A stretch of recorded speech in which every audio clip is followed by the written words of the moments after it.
네, 오늘은 레위기 18장 말씀입니다. 하나님의 백성이 지켜야 할 거룩한 성윤리. 우리 성도님들 오늘 하루도 건강하시고 주님과 동행하는 복된 한 날 되십시오. 화이팅! 사랑 여러분, 레위기 17장에서 하나님은 음식과 피에 관한 규례를 통해 생명의 거룩함을 가르치셨습니다. 이어서 레위기 18장에서는 인간의 또 다른 본능인 성 영역을 다루십니다. 이 말씀은 단순한 윤리 규정이 아닙니다. 하나님께서 창조하신 질서 안에서 성이 어떻게 사용되어야 하는지를 밝히며 타락한 세상 속에서 하나님의 백성이 어떤 구별된 삶을 살아야 하는지를 가르치는 말씀입니다. 특별히 애굽과 가나안의 타락한 성 문화를 따르지 말라라는 명령을 통해 하나님은 백성들에게 분명한 거룩의 기준을 제시하십니다. 하나님은 이 규례를 통해 성이 하나님께 속한 거룩한 영역이며 반드시 하나님의 뜻 안에서 사용되어야 함을 가르치십니다. 이 말씀을 세 가지로 살펴보도록 하겠습니다.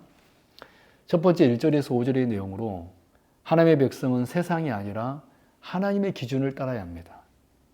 본문은 애굽과 가나안의 풍속을 따르지 말라고 강하게 명령합니다.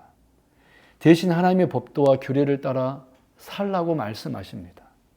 이는 하나님의 백성이 세상과 구별된 기준을 가지고 살아야 함을 보여줍니다.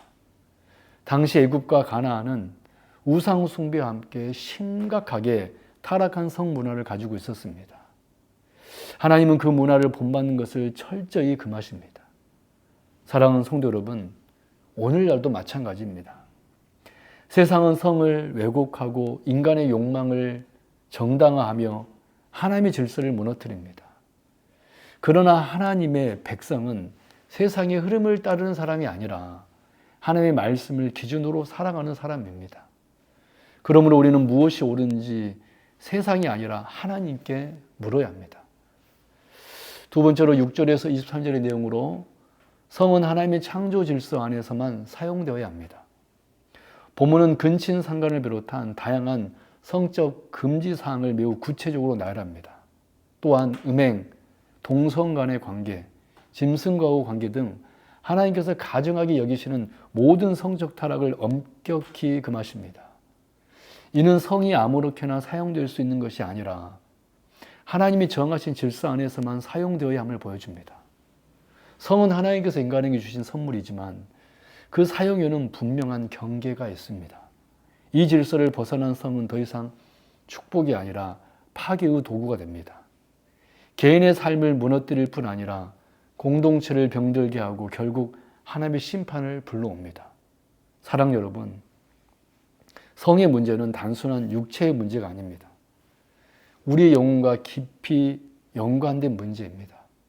그러므로 우리는 성을 하나님 앞에서 거룩하게 지켜야 합니다.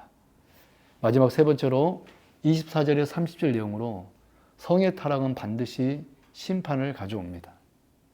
본문은 이러한 가증한 행위들로 인해 가나안 땅이 더럽혀졌고 결국 그 땅이 그 주민들을 토해냈다고 말씀합니다. 이런 죄가 개인의 문제로 끝나지 않고 공동체와 사회 전체를 무너뜨린다라는 사실을 보여줍니다. 특히 성의 타락은 그 영향력이 매우 크고 깊습니다. 하나님은 이러한 죄를 결코 가볍게 여기지 않으십니다. 사랑 여러분, 하나님은 사랑의 하나님이시지만 동시에 공의의 즉 거룩하신 하나님이십니다. 거룩을 거스르는 죄에 대해서는 반드시 심판하십니다. 그러므로 우리는 죄를 가볍게 여기지 말고 하나님을 두려워한 마음으로 거룩을 지켜야 합니다. 정리합니다. 레위기 18장은 성윤리를 통해 하나님의 백성이 어떻게 구별된 삶을 살아야 하는지를 분명하게 보여줍니다. 하나님의 백성은 세상의 기준이 아니라 하나님의 기준을 따라야 합니다.